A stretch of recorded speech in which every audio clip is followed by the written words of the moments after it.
Eh bien, bienvenue à notre webinaire organisé par Français du Monde en association avec notre partenaire maintenant sur toute cette partie-là des études en France qui est Acom Conseil. Avant de vraiment débuter, bon, euh, je vais peut-être aller d'abord sur la partie technique, on va dire, sur une petite partie technique pour vous demander de bien vouloir couper les micros pendant les échanges, enfin pendant la présentation de Élise Laure et de son équipe. Je vous demanderai également de faire attention au niveau de la caméra parce que parfois elle est activée et vous êtes en train de faire autre chose et autres. Donc, ça peut être, euh, ça peut être parfois un peu dérangeant pour les uns et les autres. Et puis, voilà, je crois que c'est vraiment les règles principales. Et merci. Maintenant, on va pouvoir officiellement ouvrir cette rencontre. Et je vais commencer puisque je fais office de modératrice et en même temps de représentante du Bureau national de Français du monde euh, sur cette rencontre. Donc, je vais vous présenter Français du monde. Beaucoup d'entre vous, j'ai reconnu quelques têtes et quelques noms, sont déjà membres de Français du monde, mais certains ne nous connaissent pas encore. Donc, Français du monde, c'est une association qui est reconnue d'utilité publique et qui s'inscrit dans un cadre vraiment d'engagement qui est fondé sur l'humanisme et l'universalisme. Nous existons depuis 1980. Cette année, nous avons donc 45 ans et nous défendons les droits et les intérêts des Français et des Françaises, donc établis hors de France, avec certaines priorités, bien entendu, faire entendre la voix de nos compatriotes dans les débats de société en France, parce que bien qu'étant à l'étranger, nous restons citoyens français avant tout, pouvoir garantir l'exercice de tous nos droits de citoyens français, soutenir les uns et les autres dans un rôle d'échange culturel, d'échange scientifique, économique avec le pays de résidence. On l'a vu, vous êtes partout dans le monde, Singapour, Berlin, Chicago, Pondichéry et Hanoï et autres. Donc, vraiment, nous comptons, c'est une communauté qui compte dans les pays où nous résidons. Continuer à promouvoir la solidarité et le lien entre les communautés françaises à travers le monde. Donc là, c'est pour ça aussi que nous avons demandé où vous étiez, parce que ça permet de voir que vous êtes un peu partout et si vous avez besoin les uns des autres, les Français du monde, fait la connexion. Et puis enfin, c'est encourager les engagements au niveau des enjeux sociaux en France comme à l'international. Et nous avons plusieurs moyens d'action. On a un réseau de proximité. Nous avons plus de 150 sections dans le monde. On est vraiment un peu partout sur Terre. On a une représentation institutionnelle avec des élus qui sont membres de Français du monde et que nous pouvons activer donc, au niveau du Parlement, Sénat et Assemblée nationale. Nous avons des élus au niveau des différents pays également, avec les conseillers des Français de l'étranger. D'ailleurs, il y a une élection qui se prépare pour l'année prochaine, mai 2026. Nous avons des partenaires institutionnels et même privés, et Acom Conseil en fait partie. Et puis, on est une voix assez forte qui compte puisque nous sommes reconnus d'utilité publique et nous sommes donc présents dans tout, au niveau des consulats et des ambassades, dans les comités et conseils qui peuvent se tenir. Donc, voilà un peu la petite présentation de Français du monde.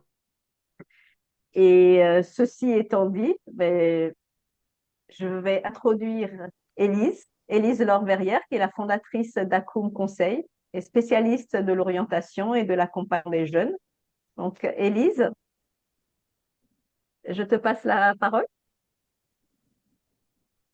Tu peux nous présenter un peu ton parcours et puis Acom Conseil, s'il te plaît. Voilà. Bonjour, est-ce que vous m'entendez bien? C'est très bien.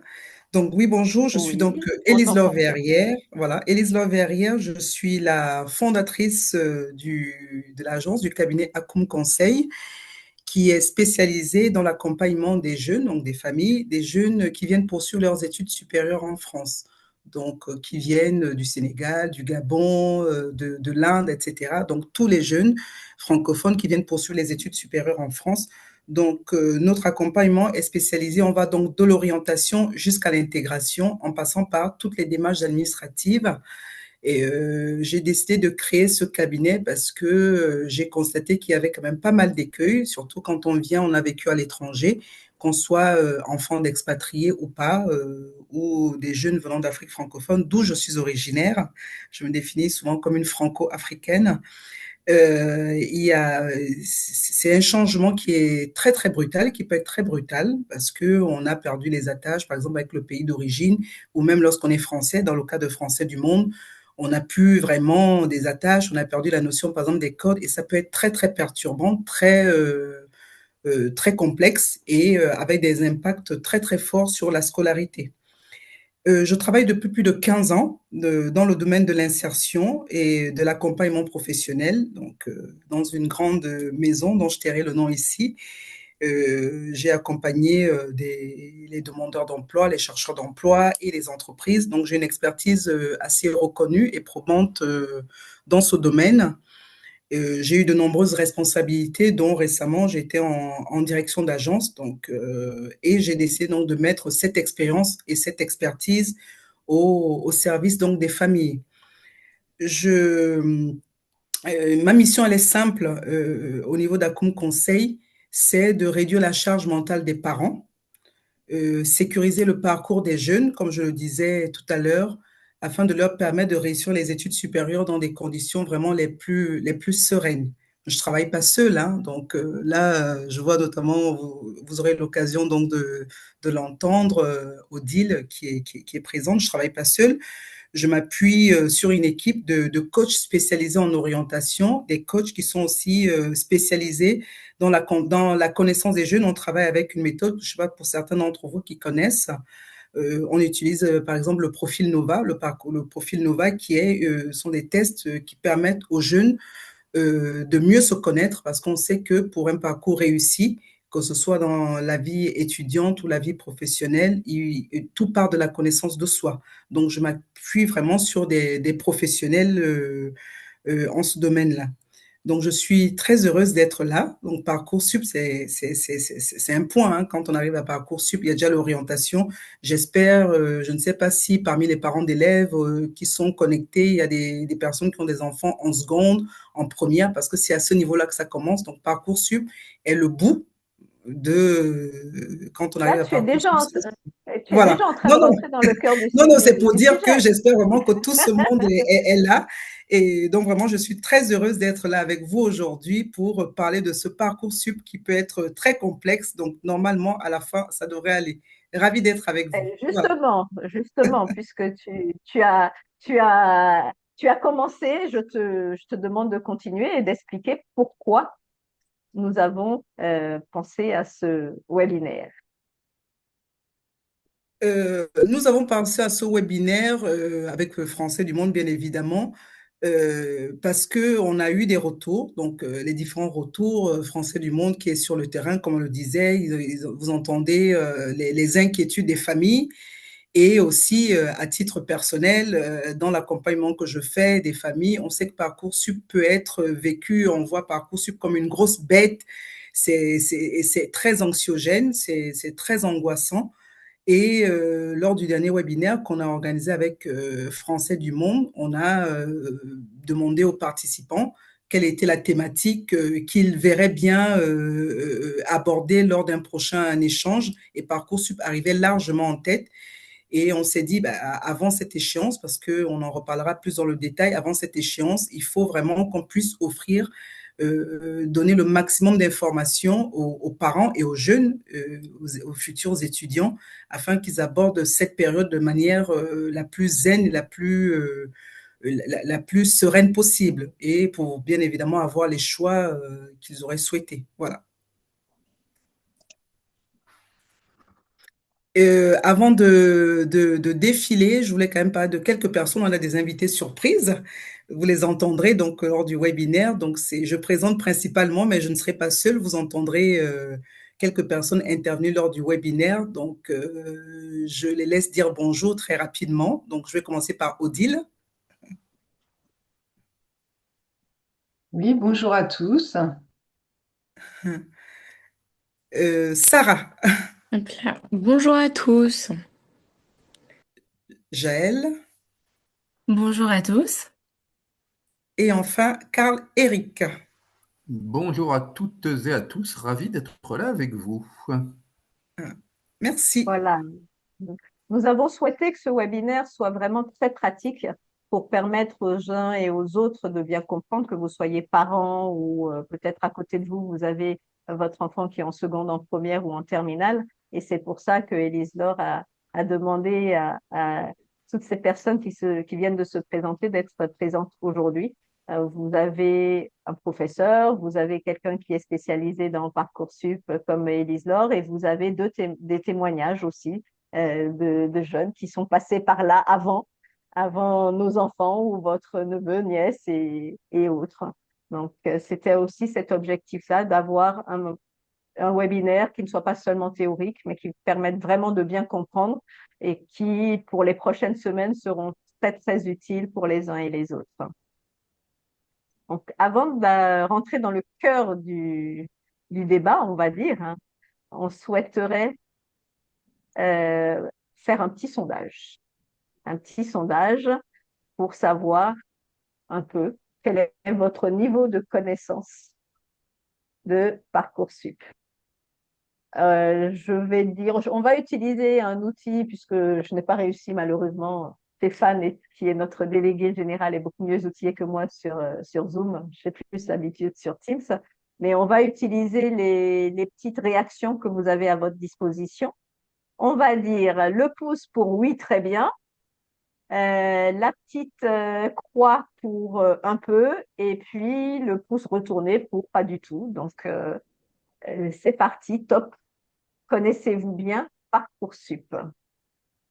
On va regarder un peu ce qui apparaît sur... Ah, je vois une croix rouge déjà, un pouce en dessous.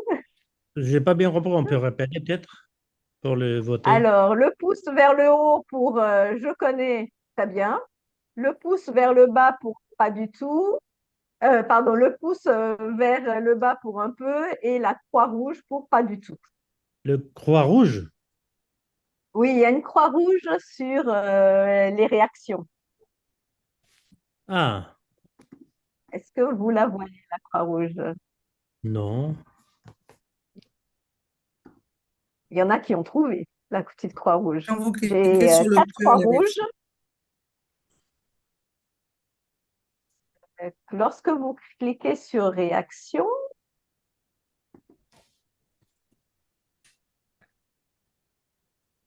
vous avez la possibilité d'avoir une petite croix rouge. Il y a une petite croix rouge et il y a une petite icône verte aussi pour quand on valide. Ou alors, Ah, Ibrahim, vous nous l'écrivez simplement dans le chat, hein. Vous pouvez Oui, mettre. vous pouvez l'écrire dans le Ouais. chat, oui. ok.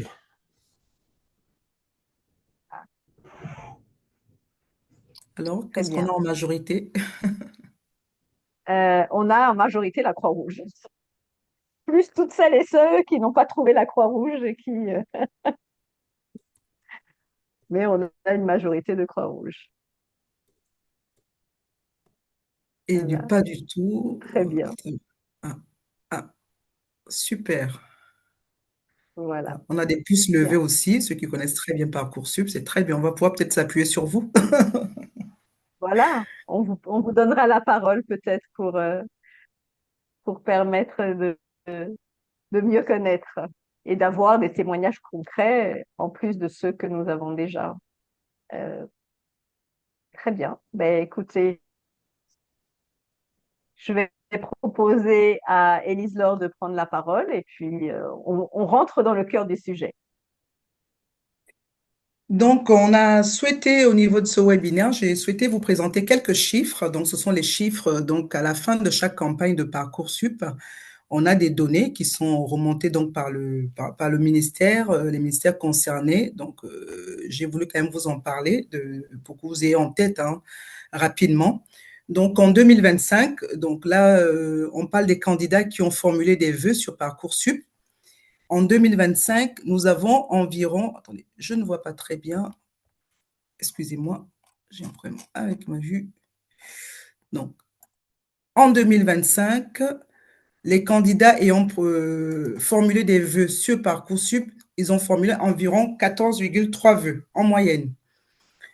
Le nombre de candidats lycéens, c'est-à-dire scolarisés en France ou dans les lycées français de l'étranger, notamment, je vois les lycées français dans vos différents pays, il y a eu 649 647 élèves qui ont postulé. Des étudiants en demande de réorientation, on en parlera très rapidement tout à l'heure, notamment lors des témoignages, 183 000, un peu plus de 183 000, et les candidats scolarisés à l'étranger, que ce soit des étudiants ou des élèves, les lycéens français dans des établissements hors lycée français ou dans d'autres pays hors Union européenne, environ 35 000. Au 2 juin, on reparlera donc du calendrier tout à l'heure, au 2 juin, 61% des candidats avaient reçu une proposition d'admission. Sur les candidats qui ont reçu plusieurs propositions d'admission, on a à peu près 429 000 sur les lycéens français ou dans les lycées français à l'étranger, 94 000 des étudiants en réorientation et un peu moins de 8 000 étudiants scolarisés à l'étranger dans des systèmes hors système français, même s'ils sont français. Ensuite, le CED d'après, au 10 juillet, à la fin de la procédure principale, l'année dernière, on avait 84,32% des candidats qui avaient reçu une proposition d'admission. Et là, vous avez le détail sous les yeux, les lycéens dans les établissements français ou dans les établissements français à l'étranger, les lycéens ou étudiants en réorientation, non, les étudiants en réorientation et le reste des candidats scolarisés à l'étranger, établissements autres ou même français dans des établissements, dans des pays autres que l'Union européenne. Et c'est là que vous avez posé la question, 84%, le reste, ils sont où? Le reste, ils sont dans la procédure complémentaire dont on parlera tout à l'heure. Donc, on a voulu vous donner ces chiffres-là qui nous permettent de rentrer un peu plus dans le vif du sujet. Les chiffres de l'année dernière. Ensuite, on va passer donc au calendrier donc de l'année 2026, donc de la saison qui s'ouvre dans quelques semaines. Et là, je vais donner la parole à Odile qui va C'est ce que j'allais dire. On va Voilà. passer la parole à Odile qui s'est présentée tout à l'heure. Odile, Oui, à toi. merci. Donc, nous allons balayer ensemble les 4 étapes clés du calendrier de Parcoursup, donc pour cette année scolaire 2025-2026. Donc, il y a 4 grandes étapes en fait. Et la première période, elle se déroule actuellement, finalement, entre octobre et décembre. Il s'agit de s'informer et de découvrir les formations. Donc, lorsqu'on est lycéen, l'idée, c'est de préparer son projet d'orientation. Donc, il y a plusieurs manières de procéder, hein. C'est d'échanger avec son prof principal. C'est de s'informer en consultant des sites spécialisés, par exemple comme l'ONICEP. Et c'est aussi de participer aux différents salons d'orientation qui sont organisés dans toutes les villes et dans les établissements. Et quand vous êtes donc étudiant en réorientation, la première étape, c'est de se rapprocher de son service orientation dans son établissement qui peut vous accompagner tout au long de l'année. Alors, la première étape importante va se dérouler le 17 décembre. Il y aura l'ouverture de la plateforme Parcoursup. Et donc, c'est à ce moment que les étudiants et leurs parents vont pouvoir consulter la carte des formations. Donc là, vous allez avoir les programmes détaillés, les critères d'entrée avec des informations sur les profils admis les années précédentes. Ça, c'est intéressant. Et vous pourrez aussi consulter des données sur les potentiels d'insertion professionnelle à l'issue des formations. Alors, il y a un petit conseil à ce niveau-là à donner qui est pour vous aider à choisir votre formation, il faut penser à vérifier le statut de l'établissement, les frais de scolarité, le nom du diplôme et l'éligibilité éventuelle aux bourses sur critères sociaux. Et puis, je pense qu'il y aura des spécialistes ici qui pourront compléter mes propos après mon intervention. La deuxième période, elle va se dérouler donc du 19 janvier au 12 mars. Donc ça, c'est la période d'inscription et de formulation des vœux. Donc ça va commencer par une période d'inscription administrative.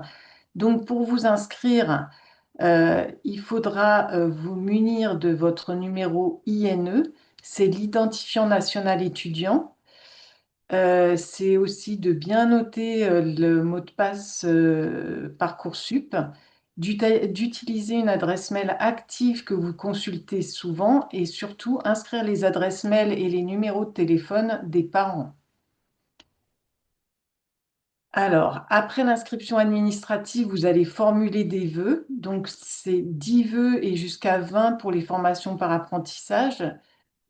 Puis après, on pourra rentrer dans le détail au cours du webinaire sur cette partie-là. Et durant cette période, il est vivement conseillé de participer aux journées portes ouvertes des établissements qui vous intéressent parce que ça peut venir aussi alimenter votre lettre de motivation. Euh, c'est également aussi au moment de l'inscription administrative que vous aurez accès à la rubrique activités à compléter, mais je ne m'y attarde pas non plus car il y a un slide spécifique sur le sujet après. Donc le 12 mars, c'est le dernier jour pour formuler les vœux et le 1er avril, dernier jour pour compléter le dossier et formuler les vœux. Ensuite, on arrive dans la troisième période qui va être celle qui va se dérouler du 2 juin au 11 juillet, où là, on reçoit les réponses des formations et vous décidez dans quelle formation vous allez entrer. Donc, ça se sépare en plusieurs étapes. Donc, le 2 juin, c'est le début de la phase d'admission. Vous consultez le dossier des réponses au fil de l'eau et surtout, vous répondez dans les délais indiqués. Du 5 au 8 juin, donc, vous avez un classement des vœux en attente, surtout ceux que vous souhaitez conserver. Et pour ceux qui ont eu des réponses positives, donc le 7 juillet, vous pouvez commencer à vous inscrire dans la formation retenue. Et en parallèle, donc la quatrième période, pour ceux qui n'auront pas eu de proposition adéquate, s'ouvre et du 11 juin au 11 juillet débute la phase complémentaire. Voilà, donc vous allez pouvoir reformuler 10 nouveaux vœux dans des formations pour lesquelles il reste des places. Voilà, on peut passer donc peut-être à l'étape suivante, Élise-Laure. Oui, merci. Merci, merci beaucoup pour ces détails-là, hein, Odile. Oui. C'est un élément central pour les uns et les autres pour un peu s'organiser parce que c'est le fil conducteur de toute la procédure, le calendrier.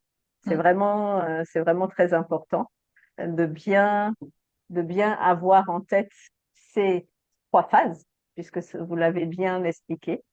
Euh, il y a une petite question, il y a des questions, n'hésitez pas, hein. Oui, il va y avoir une séance de questions-réponses à la fin. Donc, n'hésitez pas à indiquer vos questions dans le chat.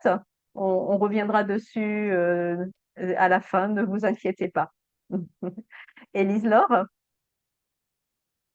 bon, il y a Merci. beaucoup d'idées, il y a beaucoup d'idées Merci. reçues hein, sur Parcoursup. Donc, Voilà. à toi de nous dire ce qui est vrai, ce qui est faux. Voilà. Avant de parler des idées reçues, je vais revenir compléter ce qu'Odile a dit. Très bien, c'est très, très clair. Mais je voulais vraiment insister sur attention parce qu'on a des cas, je le vois encore avec des jeunes qu'on accompagne, des familles. On insiste vraiment, elle a dit sur la partie administrative, il est important, important, impératif d'inscrire une adresse mail consultée très régulièrement et l'adresse mail du parent ou des parents. Donc, c'est très, très important. J'insiste beaucoup là-dessus. Donc, c'est très, très important. Elle a parlé aussi de la rubrique, on y reviendra. Donc, ne pas aussi s'inquiéter par rapport à cela. Et je voulais aussi parler au niveau de la rubrique administrative, parler aussi du fait que sur le calendrier, ce n'est pas indiqué ici, il y aura un moment donné où les vœux seront gelés. C'est la période du bac. Donc, de ne pas être surpris, à un moment donné, on n'a pas accès à Parcoursup parce qu'on gèle pour ne pas stresser les étudiants. Donc, sur le calendrier, vous le verrez aussi. Ensuite, on va passer donc aux idées reçues. Merci, Karine. Voilà. Donc, ce que beaucoup croient à tort, on l'a intitulé comme ça, Parcoursup, ce sont des algorithmes. Quand je vois le nombre de jeunes et même de familles qui me disent, bah oui, bah de toute façon, ce sont des algorithmes, c'est la machine qui tourne. Non, Parcoursup, ce ne sont pas des algorithmes. Dans des établissements, on aura un Caléry qui va peut-être dire un mot là-dessus tout à l'heure. Parcoursup, ce sont des commissions qui siègent dans tous les établissements et qui regardent donc tous les dossiers. Ce ne sont pas des algorithmes et tous les dossiers sont regardés en détail. Deuxième chose, idée reçue, les notes suffisent. Non, les notes ne suffisent pas. On peut avoir de très bonnes notes, ça rejoindra peut-être le dernier point. On peut avoir de très bonnes notes et ne pas être pris dans une formation qu'on souhaitait parce qu'il y a d'autres éléments qui rentrent en compte. On en parlera tout à l'heure, notamment la fiche à venir et la rubrique activité. On peut tout faire en janvier, non? Parce qu'on a bien vu dans le calendrier qu'Odile vous a présenté tout à l'heure, janvier, c'est la phase, il faut commencer à choisir les vœux, mais ça se prépare, vous l'avez vu même sur le site, ça se prépare bien avant. C'est bien avant qu'on commence, on a réfléchi, c'est pour ça que j'ai demandé, j'espère que dans le lot, on a des parents qui ont peut-être des enfants en seconde, en première, c'est bien en amont que ça a été réfléchi et lors de l'année de terminale, c'est dès la rentrée. Il ne faut pas attendre la dernière minute. Autre idée reçue à tort, le projet motivé n'est pas important. Si, c'est important, voire très important. Qu'est-ce qu'on y met? Qu'est-ce qu'on met en avant? Et c'est ce qui sera regardé par les formations et les différents établissements. Et dernière idée reçue, les filières sélectives sont réservées aux meilleurs? Non. On a des filières sélectives où les meilleurs n'ont pas été pris. Je l'ai dit tout à l'heure, notamment, on peut dire, bah non, on a de très bonnes notes, je vais faire telle filière, j'ai 18 de moyenne et je pense être pris. Et on a parfois des jeunes qui sont très surpris de ne pas avoir été pris dans ces formations. On reviendra là-dessus. Et un élève tout à fait moyen pour diverses raisons, notamment on en parlera sur la fiche à venir ou la rubrique activité et qui sont pris sur certaines formations. Donc, ça sont les idées reçues qu'on a voulu recenser et puis on peut en parler encore plus dans les détails au fil de ce webinaire.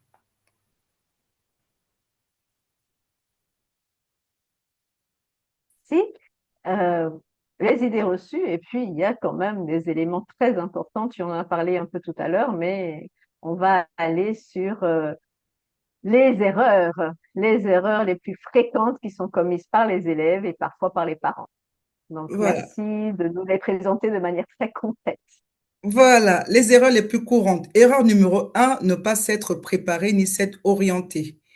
Parcoursup, c'est ce qu'on disait, quand on arrive à la phase de Parcoursup, il y a un travail qui a déjà été fait en amont. Là, je le vois chaque année quand j'accompagne les jeunes, on arrive, c'est au moment de Parcoursup qu'on commence à se dire, bah oui, qu'est-ce que je fais, qu'est-ce que je vais mettre, je ne sais pas ce que je vais faire. Non, quand on arrive à Parcoursup, normalement, ce travail, il a déjà été fait en amont. Pas d'analyse du profil, c'est aussi cela.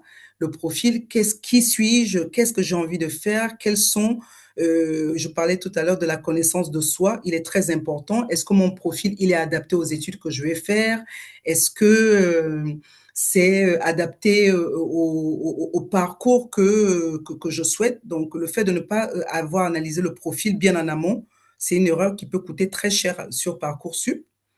Et dans ce point aussi, j'ai parlé des choix flous et irréalistes. Donc, ce sont des cas que je remarque aussi chaque année. On arrive, ah ben oui, je vais faire tel ou tel, c'est irréaliste. On n'a pas vraiment mesuré l'ampleur de ce que cela implique, ou c'est très flou. Quand on arrive à Parcoursup, il faut que les choses soient, un temps soit plus clair.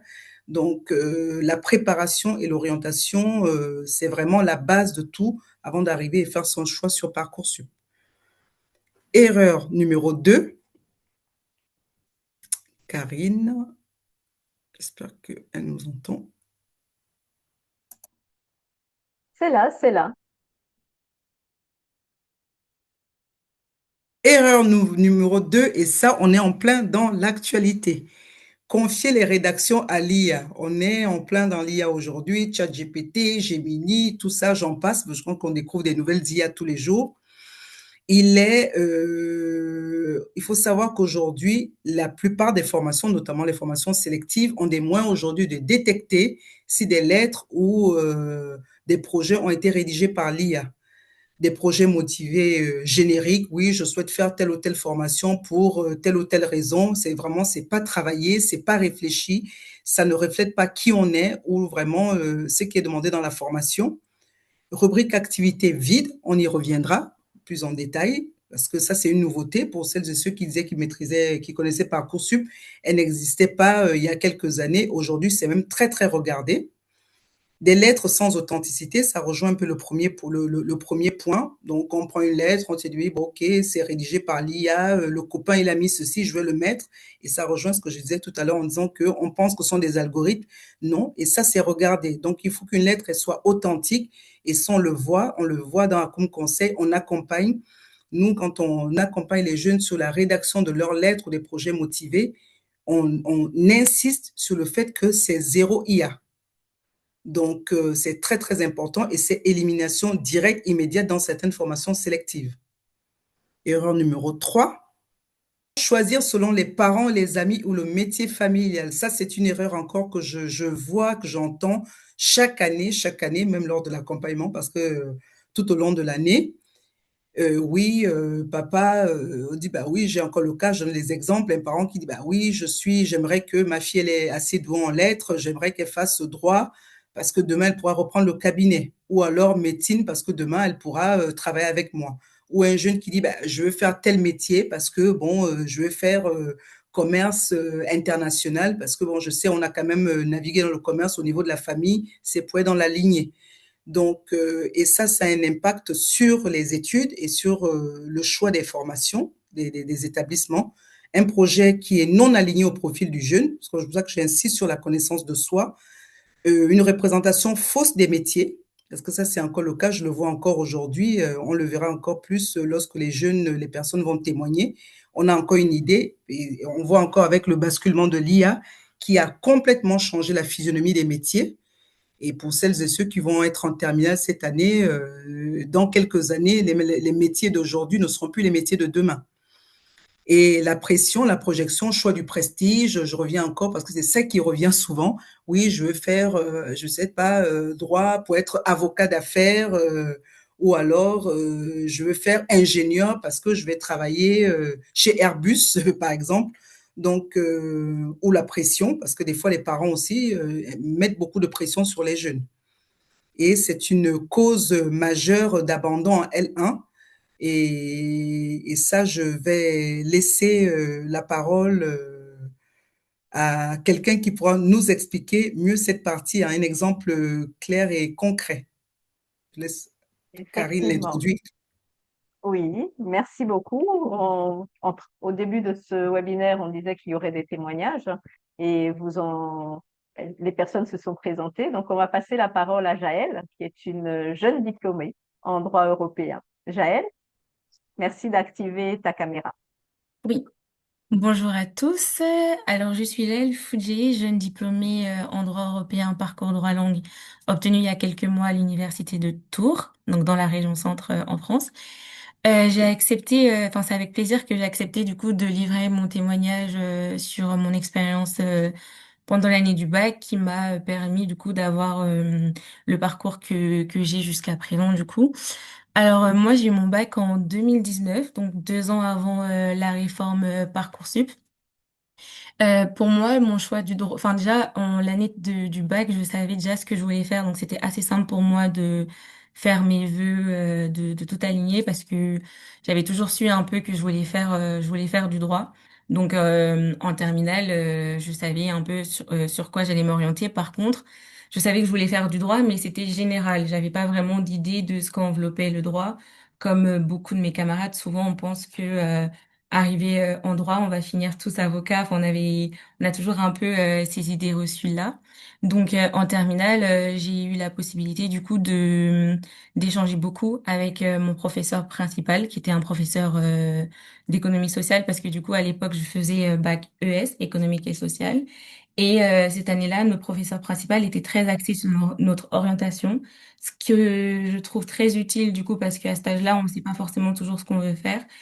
Et on a toujours une idée, mais en fait, il faut savoir aussi, aussi pouvoir lier, enfin voir la réalité si nos notes correspondent avec la filière choisie, etc. Et donc après des échanges avec mon professeur principal sur mes compétences, si elles pouvaient matcher avec la réalité du coup du droit, parce que la filière droit est très intense. Elle demande beaucoup de concentration, beaucoup d'esprit d'analyse, etc. Et c'est des choses que j'avais déjà, donc pour moi c'était déjà assez simple. Mais en discutant avec mon professeur principal, je me suis rendu compte que c'était beaucoup plus que ça. Et on a notamment développé mon attrait pour les langues, ce qui a permis de me rendre compte que le droit, il y avait aussi une filière langue dans le droit et que ça pouvait mener à des métiers comme juriste linguiste que je veux faire maintenant aujourd'hui. Donc en terminale, il y avait beaucoup de discussions et ça m'a permis d'ouvrir mon esprit aussi par rapport à cela et de donc d'affirmer dès le mois de mars que je voulais vraiment faire du droit et du droit européen qui incluait des langues aussi. Et ce qui m'a aussi beaucoup aidé dans mon choix, c'était les journées portes ouvertes. Donc je recommande vraiment. Moi j'ai pu en faire avec mes parents. On en a fait deux ou trois, il me semble, et ça permettait de passer une journée dans la peau d'un étudiant finalement, parce que ça aussi c'est un aspect qu'on n'a pas enfin que nous on n'avait pas forcément à l'époque. La réalité de taper sur un ordinateur toute une journée, qui change de d'écrire dans un cahier, etc. Enfin c'est deux mondes différents. Et en cours, en terminale, on avait eu une semaine où on était dans la peau d'étudiants et ça nous avait enfin, ça nous avait permis à l'époque de comprendre la réalité dès le mois de juin de ce qui allait changer en septembre et de nous mettre en condition. Et donc voilà. Donc après, j'ai fait une licence de droit qui m'a menée à mon master et voilà. Donc si vous avez des questions, n'hésitez pas et même les parents, pour vos enfants, n'hésitez pas. Voilà. Merci beaucoup, Jaël, pour ce témoignage. Et je vais rebondir un peu dessus par rapport au lycée français de l'étranger. C'est Mhm. vrai que dans le système de l'AEFE, ils essayent d'organiser ce genre de choses. Il y a des écoles et des universités qui le font aussi en ligne. Donc, n'hésitez pas à vraiment rechercher sur les internets les différentes possibilités. C'est le moment de regarder, de poser des questions. Nos jeunes qui sont souvent sur les réseaux doivent peut-être voir apparaître des petits liens sponsorisés. Et même en tant que parent, on peut guetter ces éléments-là et leur permettre, comme l'a dit Jaël, de vivre dans la peau d'étudiants, de poser des questions à des étudiants pour vraiment savoir ce qui se passe à partir de septembre ou même Oui, à partir de fin août parfois. et si je peux juste rajouter, du coup, rebondir par rapport aux réseaux sociaux, par exemple sur des applications comme TikTok ou souvent sur TikTok, il y a des jeunes qui font des petits vlogs en expliquant un peu ce qu'ils font dans leur journée, etc. Donc n'hésitez pas à regarder, c'est souvent très utile et ça permet d'ouvrir aussi et comme je disais, du coup, de voir un peu la réalité des études supérieures, même si là on peut se dire bah on est en décembre, on a encore le temps, mais l'année va passer vraiment très vite et donc en vrai c'est dès maintenant, ça peut aider aussi de voir et au moins de s'assurer que au moins 60% que c'est la bonne filière et éviter comme c'était dit tout à l'heure par exemple une réorientation ou après c'est pas grave une réorientation ça arrive mais par exemple dans mon cadre je sais que en droit souvent il y a plein de gens qui arrivaient en L1 juste parce que bah ils avaient de très bonnes notes en terminale et qui pensaient que le droit leur correspondait mais en fait souvent on voit on est 600 le premier jour Et dès les vacances de la Toussaint, bah, on n'est plus que 300 ou 400 parce qu'il y en a plein qui ont fait un mauvais choix de filière. Donc, je pense que c'est pour ça que c'est intéressant dès maintenant de voir avec les réseaux sociaux, avec de la documentation, avec vos parents, avec vos professeurs principaux, parce que finalement, c'est ceux qui connaissent le mieux aussi votre dossier et qui peuvent, du coup, vous aider, enfin, aider les enfants, les étudiants, dans leur choix. Voilà. Merci. Donc, Jaël, peut-être qu'une question te sera adressée tout à l'heure. Je guette dans le chat, mais quand on arrivera à la rubrique questions, donc reste avec nous, s'il te plaît. Très bien. Merci. Élise-Laure, on continue avec les erreurs? Tout à fait. Merci. Erreur numéro 4, négliger la fiche à venir. La fiche à venir, la fiche à venir. Vous verrez plus de détails, vous la verrez plus en détail tout à l'heure. Donc, la fiche à venir, donc les avis des professeurs. Donc, j'espère que dans les personnes connectées, il y a les enseignants. Donc, il est très, très important donc de faire attention tout au long de l'année et même bien avant, parce que quand on arrive en terminale, notamment ceux qui rentrent dans le dossier, qui remontent dans Parcoursup, ce sont même des fois les bulletins pas des fois obligatoirement les notes de première, et même certaines formations sélectives demandent même souvent de télécharger les bulletins de seconde. Donc, la cohérence du dossier veut qui n'est pas travaillé, parce qu'on arrive, ah oui, je vais postuler à tel vœu, or, ce n'est pas cohérent par rapport à ce qu'on a mis dans son dossier, par rapport à son profil, par rapport à tout ce qu'on a dit tout à l'heure, les notes, le profil du jeune, et aussi la mauvaise anticipation du positionnement de jeunes. Donc, il faut savoir que sur Parcoursup, notamment quand on commence à avoir les vœux, on commence à avoir le classement des vœux, on a souvent la surprise de se dire on est très en deçà, on est très loin. Et le fait de ne pas l'avoir anticipé, ça peut coûter cher parce qu'on se retrouve en panique et on se retrouve à faire des choix même de plans B qui ne sont pas sécurisés. Donc, il est très important donc d'anticiper le positionnement de votre enfant ou alors les jeunes qui sont connectés, d'anticiper cela. Et enfin, erreur numéro 5, sous-estimer les matières clés de la formation visée. Une mauvaise adéquation des compétences exigences. Donc là, par exemple, on a pris l'exemple de Jaël qui a fait des études de droit et vous a parlé des matières, mais c'est valable pour toutes les formations, toutes les filières. Moi, je vois des jeunes que j'accompagne. On arrive à, voici, je veux faire telle filière ou telle formation. Je dis, bah, quand on regarde les notes ou alors le parcours, ce n'est pas, il n'y a pas de lien direct ou les compétences, parce qu'il faut savoir sur Parcoursup, vous avez l'avantage de pouvoir regarder les exigences de chaque formation. Donc, c'est très important d'aller regarder cela et être lucide. J'insiste beaucoup sur la lucidité, être lucide sur soi-même, être lucide sur ses enfants. Donc, regarder en face pour ne pas se retrouver en faire des erreurs. Et ça rejoint le point d'après, les choix déconnectés du niveau réel.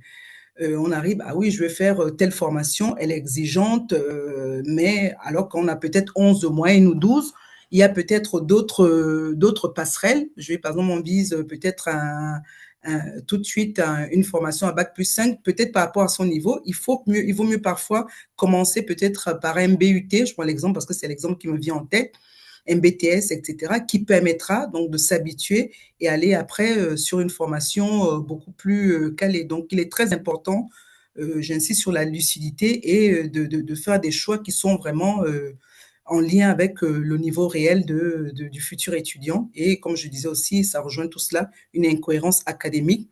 J'ai en tête l'exemple concret d'un jeune qui s'est retrouvé en train de faire un choix, par exemple, ah oui, je fais un BTS Clio.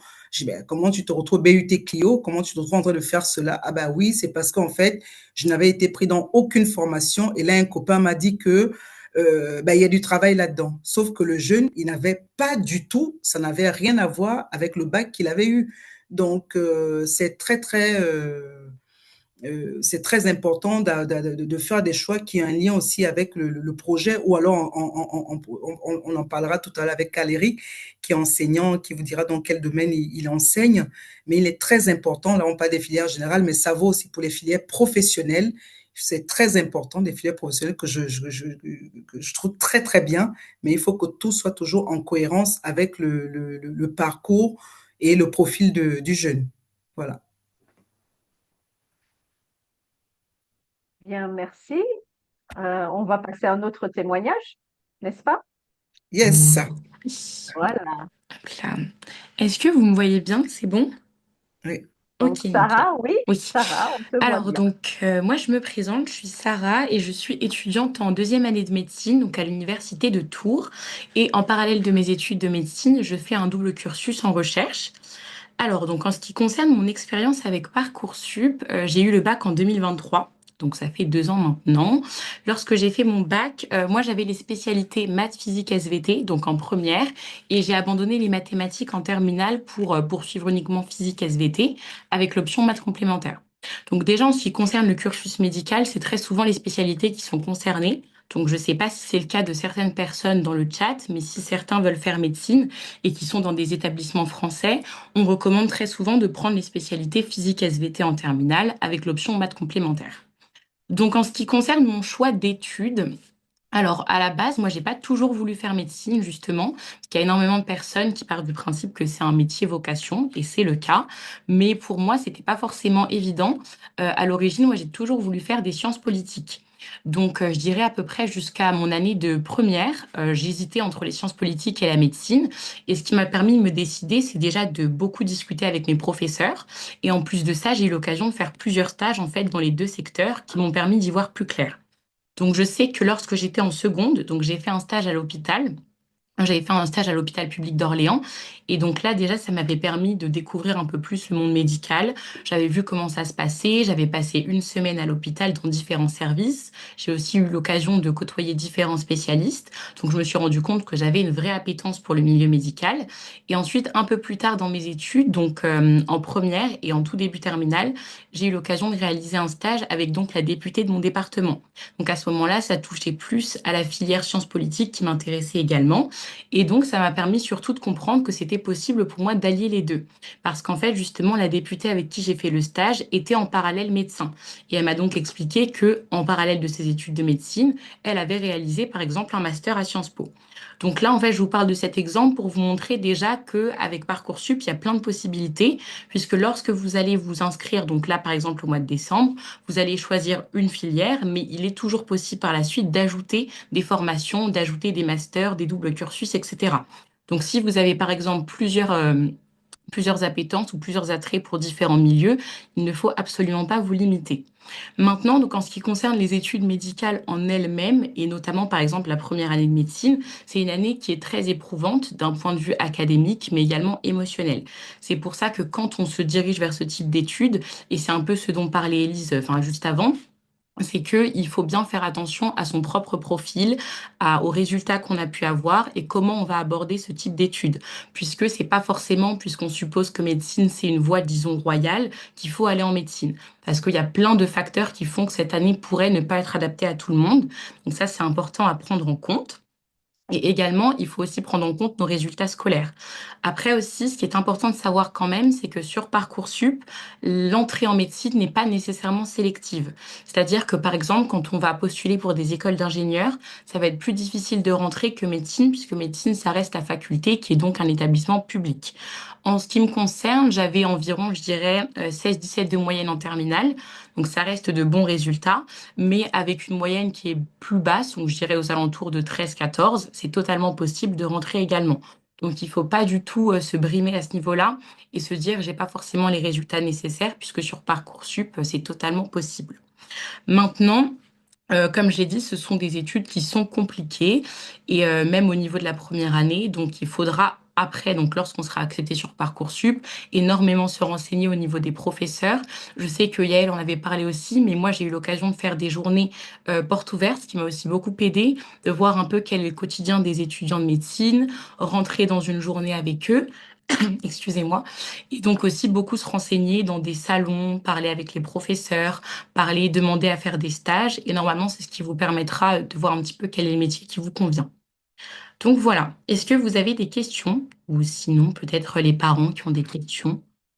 Alors Les attendez. questions, si Sarah, tu peux rester jusqu'à la fin, Oui, oui, bien sûr. on va récupérer les questions sur le chat et puis directement au moment où on aura la phase question. Et D'accord, puis, parfait. ça laisse le temps aussi de maturer tout ça et de préparer ces questions. Ok, Merci beaucoup en tout pas de cas pour ce souci. Je vous témoignage en prie. et très intéressant au niveau du double cursus. Élise, à Oui, toi la parole pour la suite. oui. Merci Sarah. Donc là, on l'a balayé tout à l'heure, encore pas balayé, Sarah et Jaël sont revenus un petit peu là-dessus et je vous parlais de tout à l'heure des lettres de motivation et d'IA. J'ai pris un exemple un peu pêle-mêle hein, des échanges que j'ai pu avoir avec certains jeunes. Là, par exemple, bah oui, je veux faire médecine parce que je suis bon en SVT. Donc là, je parle sous le contrôle de Sarah qui fait les études de médecine. Ça ne suffit pas. Là, vous avez vu, elle a dit qu'elle a fait donc des stages, et là, un exemple et tout, de phrases idéales retravaillées derrière, les immersions que j'ai réalisées auprès de professionnels, donc m'ont permis de comprendre l'exigence du soin et de confirmer son intérêt. Donc, je ne dirais pas mieux que ce que Sarah a dit tout à l'heure. Je veux faire ingénieur parce que c'est un métier sûr. Ça aussi, c'est des choses que j'ai entendues.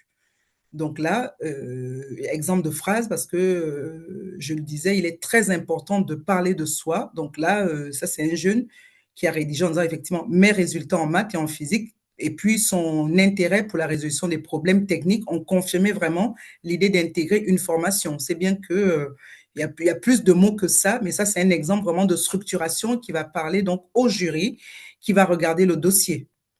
Et l'exemple, Jaël en a parlé tout à l'heure, je veux faire droit pour devenir avocat d'affaires. C'est des choses que moi j'entends. Mais je dis, bah, avocat d'affaires, pourquoi? Ah ben oui, madame, parce qu'avocat d'affaires, ça gagne bien. Hein. Je dis, bah oui, ça ne suffit pas, mais qu'est-ce qu'on met derrière? Qu'est-ce que l'établissement va regarder? Parce que ce ne sont pas des algorithmes.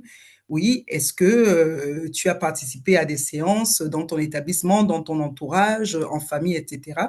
Et là, c'est un exemple de formulation mon engagement dans les débats scolaires et la préparation active d'un concours d'éloquence, parce qu'il y en a quand même pas mal qui participent à des concours, m'ont révélé mon intérêt pour l'analyse d'arguments. Donc ça, ce sont des exemples de phrases qui sont importantes et qui peuvent être mises dans la lettre de motivation ou alors dans le dossier Parcoursup. Karine, décalage. C'est Je bon, vois c'est les bon, ça nombreuses arrive. questions, je vais y répondre. Voilà. Là, ça coince un peu, mais ça vient. Oui. Voilà. Donc, un petit zoom sur la fiche à venir dont on a parlé. Donc, la fiche à venir qui n'existait pas avant, qui est une nouveauté depuis l'année dernière.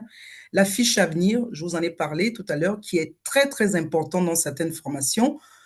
On y trouve quoi? La moyenne des 2 premiers trimestres de terminale, le positionnement de l'élève dans la classe, le groupe, l'effectif de la classe, les appréciations des professeurs, l'appréciation complémentaire des professeurs principaux sur le profil de l'élève, donc c'est-à-dire la méthode de travail, l'autonomie, l'engagement, etc. Ça, on trouve sur la fiche à venir. Et un point très, très important, l'avis du chef d'établissement sur la capacité de l'élève à réussir dans la formation souhaitée. Et le niveau de la classe, bien évidemment, ça c'est très très important. J'insiste là-dessus parce que j'ai encore l'exemple d'une jeune qui a été accompagnée. Elle avait, je crois, 17 ou 18 de moyenne. Et après, on pleure, mais je comprends pas, je n'ai pas été prise. Même les parents étaient en panique, on ne comprend pas, l'élève n'a pas été pris.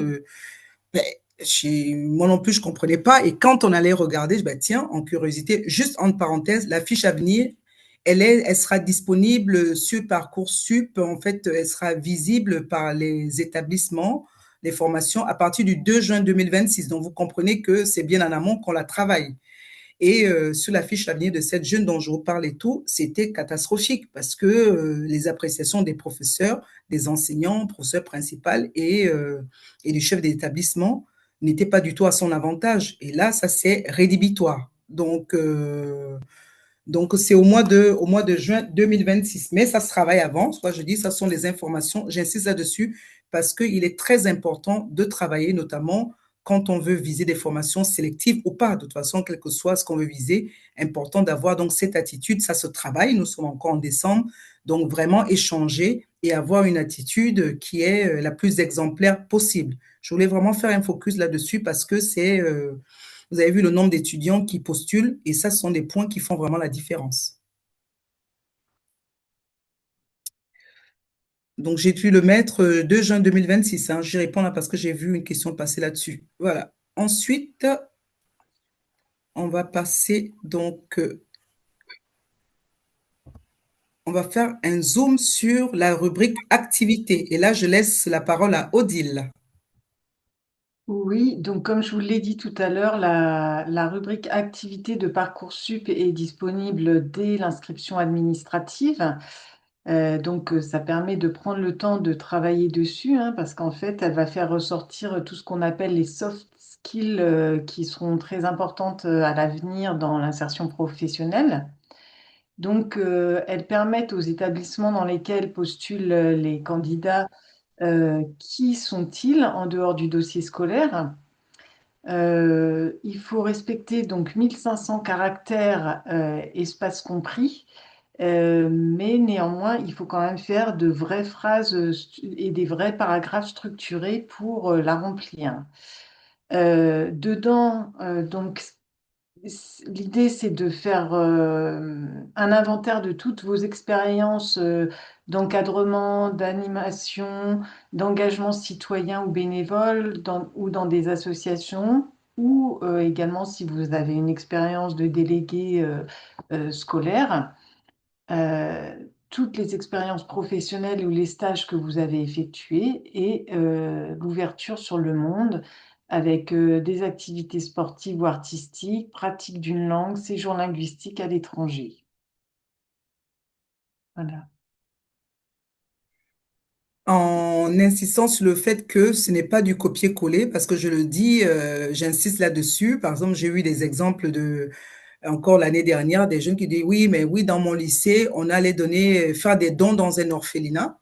Et je dis, ben, qu'est-ce qui a été rédigé? Oui, on nous a demandé de rédiger, de mettre ça dans le dossier. Je dis, ben, tout le monde va mettre cela. Qu'est-ce qui te différencie des autres? Et là, on imagine bien l'établissement qui dit, ben, ah, c'est encore un élève de, bon, je sais pas, je dis comme ça Montaigne, j'ai rien contre Montaigne. Donc, nous, vraiment, à ce niveau-là, on accompagne, on insiste sur le fait qu'il faut que ce soit donc des réalités. Et c'est pas, on n'a pas besoin d'inventer, hein. La plupart de nos jeunes, de nos enfants font des choses, mais comment les valoriser? Donc, il est important donc de parler de soi et de parler de cas réels, pas des cas qui ont été pris en disant à ChatGPT, peux-tu me rédiger ma rubrique activité? Ça, on le voit à 10 kilomètres, quoi. Voilà.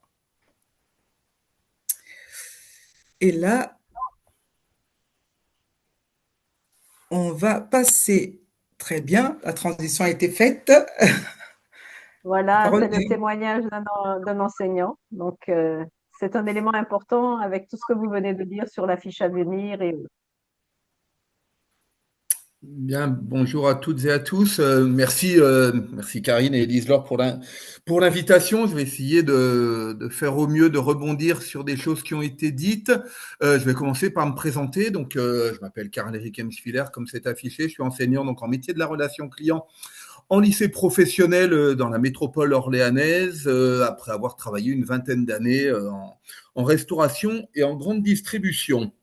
Voilà. Nous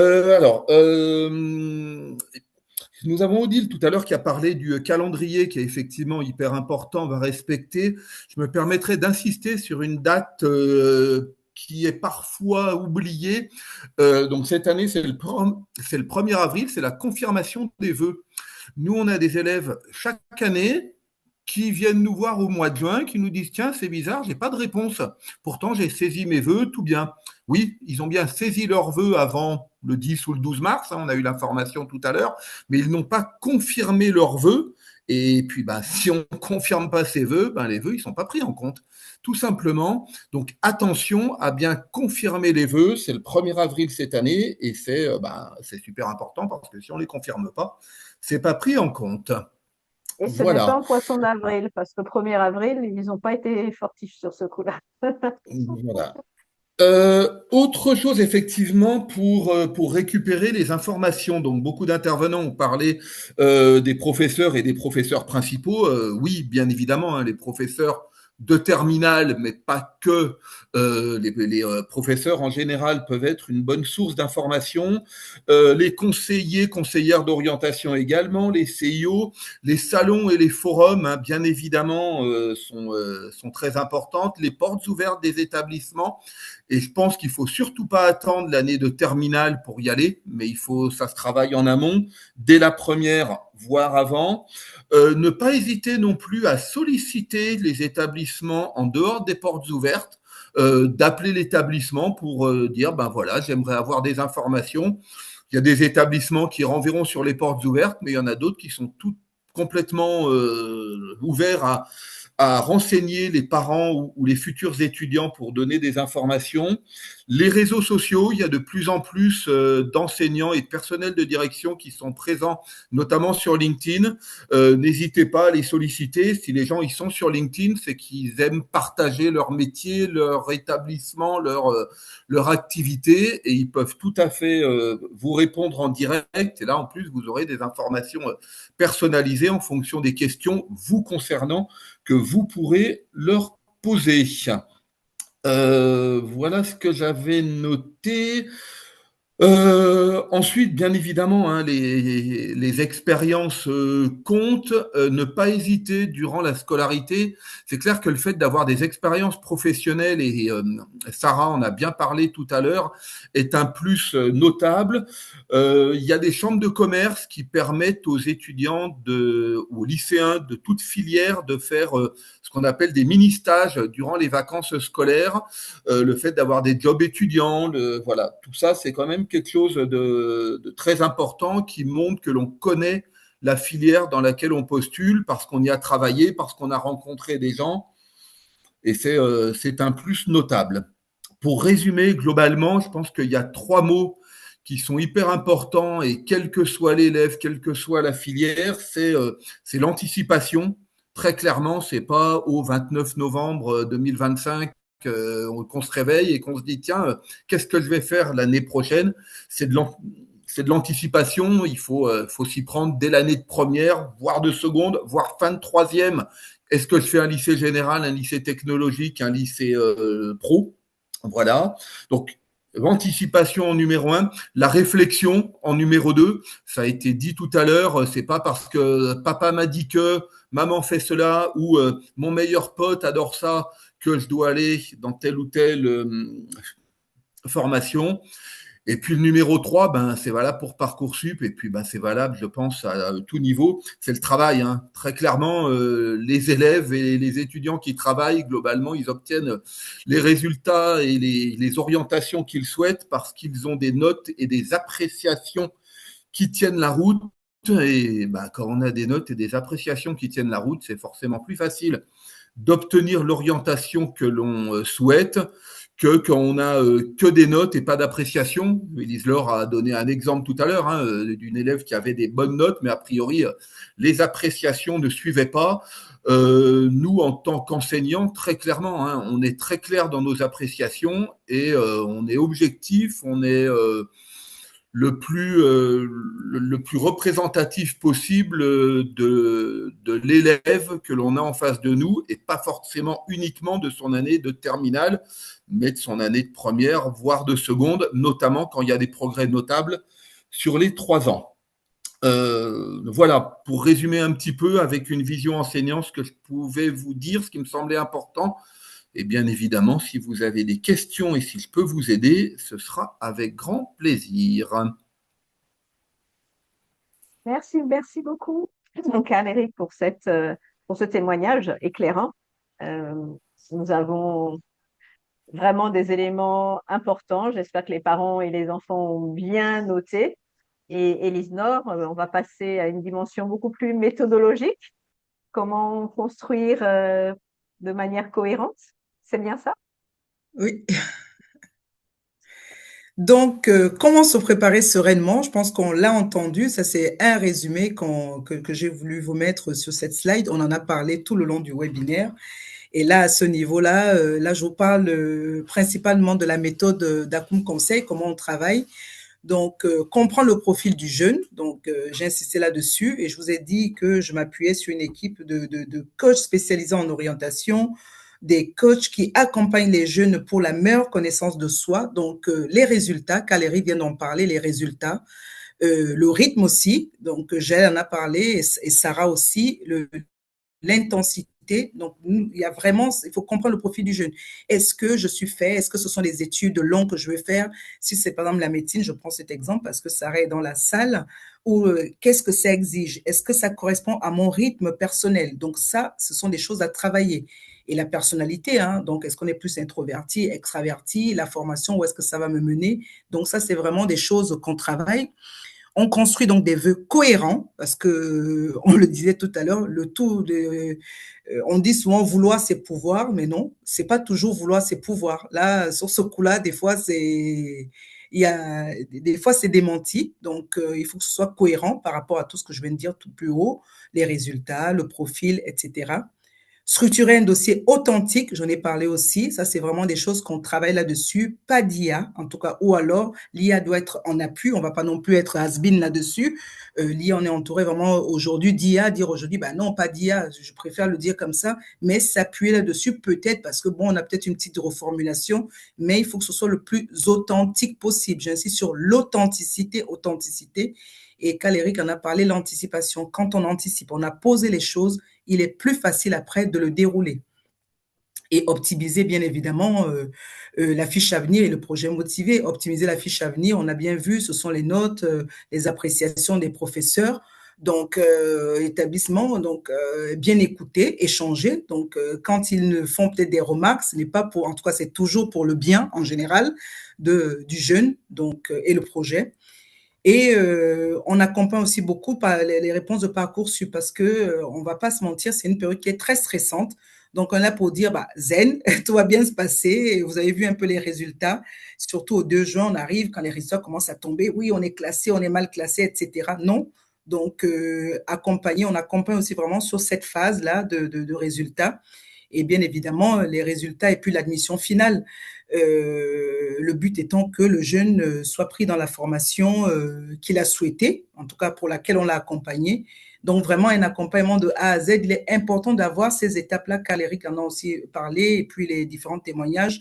C'est avant, c'est pas quand on arrive à Parcoursup. Bon, oui, mais non, on y est, hein, comme on dit, le vin est tiré, il faut le boire, mais ça c'est réfléchi. Parfois, les parents d'élèves, il y a des fratries. On a des enfants en terminale, donc le but là, c'est de dire, c'est avant, c'est en seconde voie, fin de troisième, parce que quand on arrive à Parcoursup, le choix des vœux, on est déjà au bout du processus, quoi. Donc voilà, donc c'est vraiment, on accompagne avant, pendant et après, parce que le tout, ça ne s'arrête pas là. Donc c'est ce que je voulais dire sur cette partie. Voilà.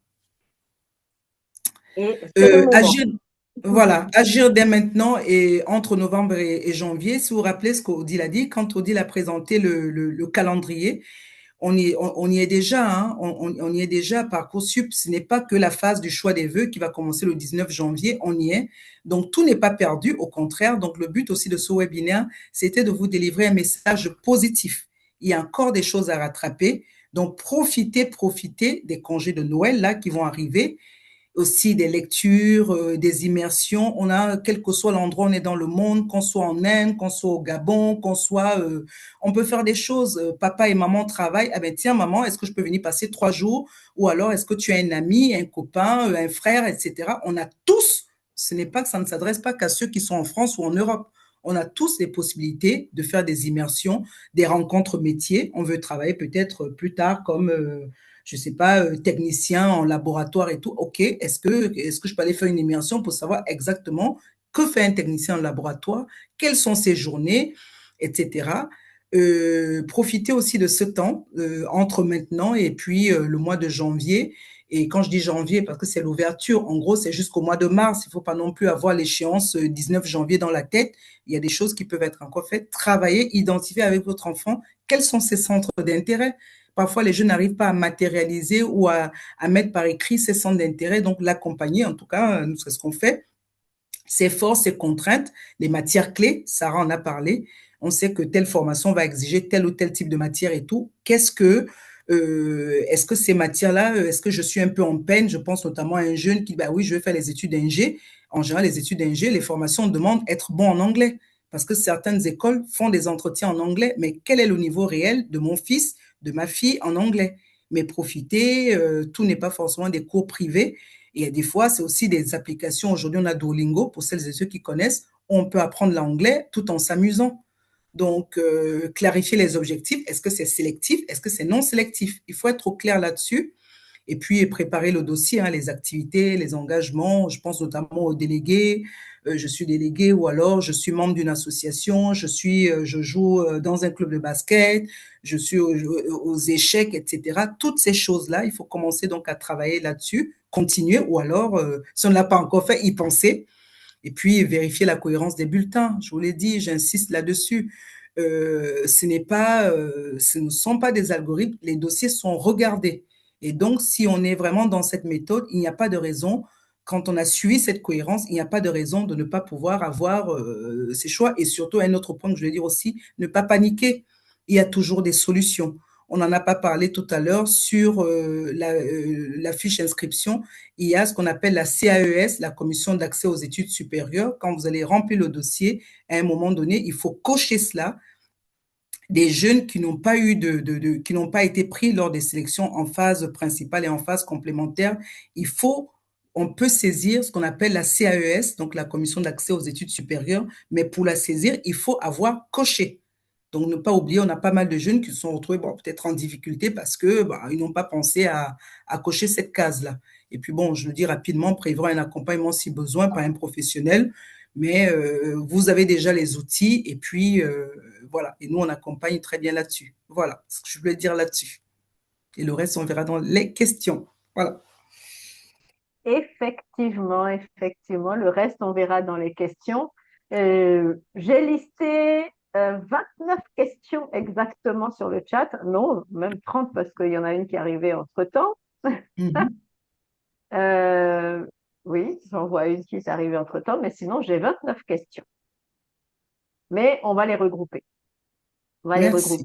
Il y a la première question que je peux regrouper quand je regarde un peu tout ça, c'est la difficulté par rapport à, tu y as répondu d'une certaine manière parce qu'on dit mais on est à l'étranger, c'est le propre de Français du Monde, nous sommes tous à l'étranger, même si on va avoir bientôt une section France pour les nostalgiques d'une certaine manière.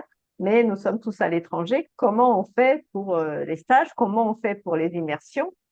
Ça semble un peu compliqué de ce point de vue-là. Est-ce que tu l'as dit, il y a des petites choses à faire, mais j'aimerais bien que tu le répètes pour que la répétition étant pédagogique, revenir sur ce point-là. Oui, je serais même tentée, excusez-moi de le dire, parfois c'est même plus simple, même à l'étranger, qu'en France, hein. Donc, je peux en parler avec mon autre casquette, notamment professionnelle, et je vois notamment, bon, je vais plus parler de l'Afrique que je connais le mieux. Les contacts sont beaucoup plus directs. On va appeler peut-être un ami, un cousin, le frère d'un ami, quelqu'un de français du monde ou pas. Je veux dire, pour faire, tiens, est-ce que tu prendrais bien ma fille pour 3 jours, etc. Les gens sont toujours, contrairement à ce qu'on pense, les gens sont toujours contents de parler de ce qu'ils font. Donc, que l'on soit je ne sais pas, au Sénégal, que l'on soit aux États-Unis, quel que soit l'endroit, regardez autour de vous, que ce soit les membres de la famille, les amis, les collègues et tout, vous trouverez toujours un endroit pour aller faire un stage, une immersion. Je vois qu'Alérie qui a activé son micro, qui voulait peut-être dire quelque chose par rapport à ça. Oui. Oui, j'ai parlé tout à l'heure de LinkedIn, mais LinkedIn est un outil fabuleux. Alors, je pense que vous connaissez, hein, c'est un réseau professionnel où nous, on travaille beaucoup avec, et quand on a besoin de professionnels pour intervenir auprès de nos élèves dans nos classes pour présenter tel métier, telle entreprise, en contactant directement les gens, et je parle bien de la version gratuite de LinkedIn, je ne parle pas de la version premium, hein, on est sur la version gratuite, 9 fois sur 10, les gens sont ravis de parler de leur entreprise, de leur métier. Alors ça peut être un entretien d'1 heure ou 2, et ensuite, pourquoi pas, déboucher sur une immersion, enfin, sur davantage de partenariats. Mais LinkedIn, vous tapez des mots-clés juriste, droit social ou je ne sais quoi, et où que vous soyez dans le monde, vous pourrez trouver quelqu'un qui exerce le métier dont rêve l'élève, dont rêve l'étudiant pour s'assurer que les contraintes du métier ou les caractéristiques plutôt du métier lui conviennent ou pas, et en tout cas qu'il puisse découvrir et avoir la vie d'un professionnel qui exerce ce métier. Allez sur LinkedIn, moi-même j'y suis, et si vous souhaitez me contacter pour poursuivre la discussion, n'hésitez pas. Merci beaucoup, Karl.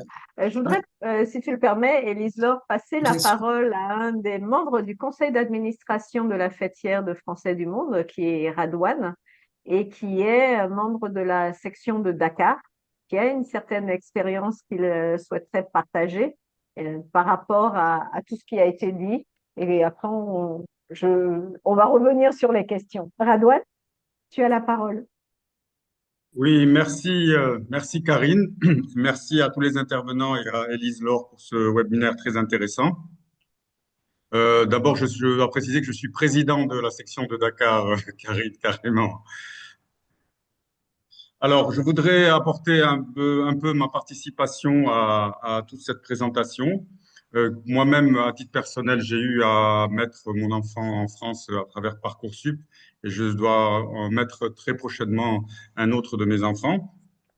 Pour peut-être préciser, il y a beaucoup de choses que je voudrais apporter des choses de mon expérience de parents cette fois-ci. La première chose que j'ai à dire, c'est que en fait, on a nos enfants, ce sont des jeunes qui sortent de l'adolescence. Ils ont forcément besoin d'être accompagnés. On peut pas les laisser comme ça faire ce qu'ils veulent. Donc, au niveau de Parcoursup, c'est eux qui doivent créer avec leur adresse mail, qui doivent ouvrir leur compte de Parcoursup. Mais nous, les parents, on doit être derrière. Moi, par exemple, j'avais carrément partagé les codes et le mot de passe avec mon fils en toute confiance, en toute transparence. Et je vérifiais derrière avec lui exactement que tout était bien rempli. C'est des astuces que je voudrais vous donner. Autre chose, je vais essayer d'aller vite. Au niveau de l'INE, Élise Laure, il faut bien préciser que l'INE, le numéro d'identification, est donné par les établissements à l'étranger.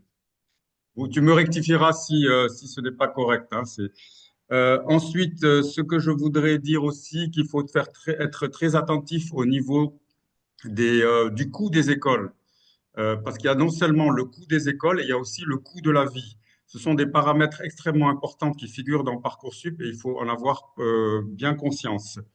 Voilà, donc le coût annuel, il faut savoir aussi que les élèves pourront disposer, s'ils le veulent, pour certaines catégories sociales, de bourses scolaires. Je pense que ça pourra faire l'objet d'un autre webinaire, mais simplement que les parents puissent le savoir. Alors, je voudrais, par rapport à l'intervention de Sarah, notre étudiante que je félicite, qui est en deuxième année de Tours, deuxième année de médecine, je voudrais juste apporter une précision. Elle a dit que les écoles, dans le cursus des ingénieurs, les écoles n'étaient pas publiques. Donc, je voulais simplement dire qu'au contraire, les écoles et les meilleures écoles d'ingénieurs sont pratiquement toutes publiques. C'est juste une petite précision que je voulais apporter. Je voudrais simplement aussi une précision par rapport à la fiche à venir. Élise Laure, si je ne me trompe pas, la fiche à venir, en fait, n'est pas portée à la connaissance du candidat et des parents. Je crois que ça fait l'objet, tu pourras répondre tout à l'heure, ça fait l'objet d'un dossier complémentaire que nous ne pouvons pas voir ou que nous ne pouvons voir qu'à la dernière phase.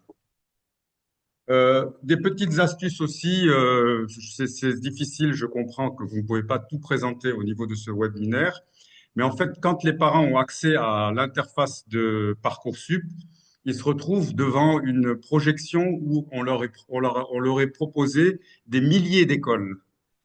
Et la première réaction, c'est une réaction de panique en disant, mais comment je vais faire pour aller chercher? Je sais que dans les écoles, les élèves sont formés. Mais pour que nous, parents, puissions accompagner, je voudrais simplement leur demander de ne pas hésiter à passer du temps dessus, de surfer, comme on dit, éviter l'écueil de ne choisir forcément que certaines villes, sauf s'il y a vraiment une raison familiale. Ne pas se concentrer sur Paris, essayer d'aller chercher en province, il y a des formations extrêmement intéressantes. Autre aspect aussi, essayer de changer, ne pas hésiter à changer les mots-clés. Il y a des mots-clés qu'on met pour trouver certaines écoles et en général, on est braqué. On peut faire avocat, médecin, etc. Mais ne pas hésiter à aller être curieux, aller chercher les autres formations et des fois, on découvre des choses auxquelles on ne s'attendait pas. Une autre recommandation, un autre conseil que je pourrais donner moi en tant qu'utilisateur passé et qui à venir, c'est qu'on vous donne l'occasion de faire 10 choix, 10 vœux. Il faut vraiment les remplir. Il ne faut pas se dire, bon, c'est bon, je veux être ingénieur, je me cale sur ingénieur. Essayez d'étendre ces choix, d'essayer d'être curieux, d'aller toucher à droite, à gauche, et pour vraiment maximiser les chances. Voilà, je terminerai par une petite question à Élise Laure sur les algorithmes, parce que j'avoue que j'ai été un peu surpris, parce que moi, comme beaucoup tout le monde, je pensais que les algorithmes, quand même, permettaient un très gros écrémage des réponses avant qu'il y ait la dernière partie qui soit étudiée par les écoles. Est-ce que c'est le cas? Moi, je sais que je suis beaucoup l'école de laquelle je suis ici, c'est-à-dire l'INSA de Lyon, l'école d'ingénieurs, et je sais qu'ils reçoivent 6 000 à 10 000 demandes par an. Je peine à croire qu'ils vont éplucher 6 000 à 10 000 demandes par an. Est-ce qu'il n'y a pas un premier écrémage qui est vraiment fait sur la base des notes minimales de mathématiques, de physique pour un niveau d'ingénieur avant une consultation, là je veux bien l'admettre, des dossiers. Je vous remercie.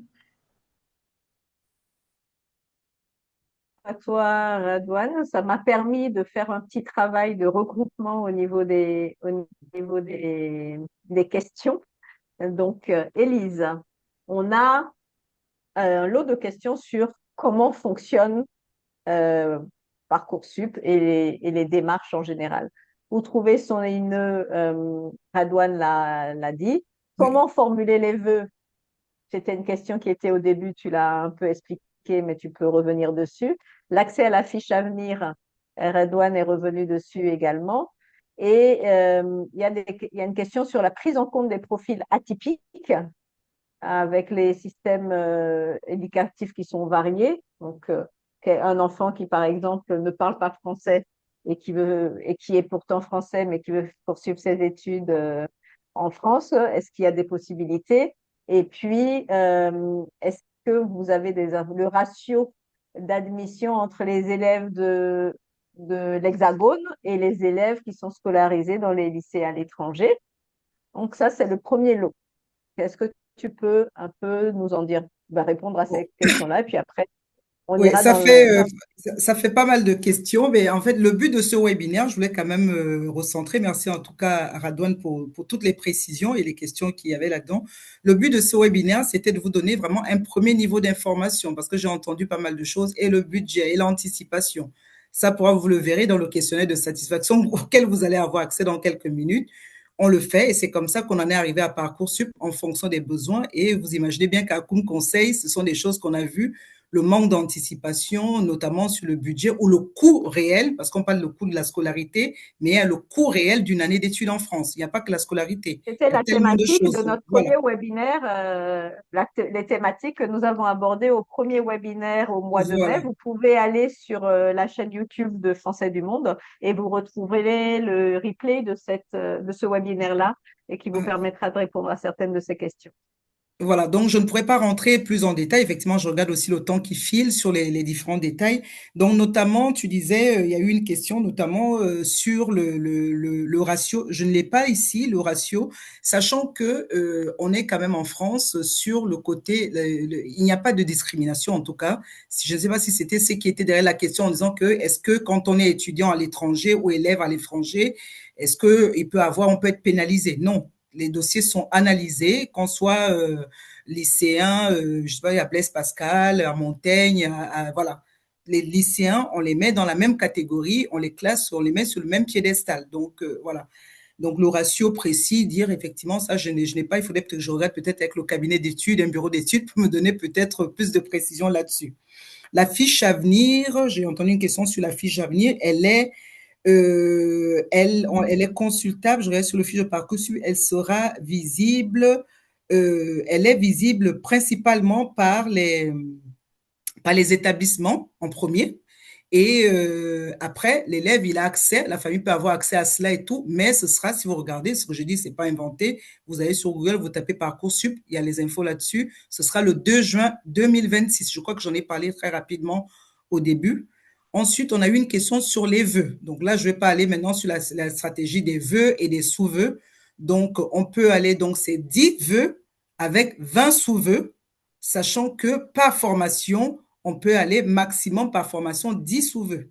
10 sous-vœux maxi. Donc, ça fait quand même des calculs complexes, sauf exception, par exemple, les BUT, les BTS, etc. Le BTS, si on choisit une formation, par exemple, un BTS en comptabilité, c'est un vœu.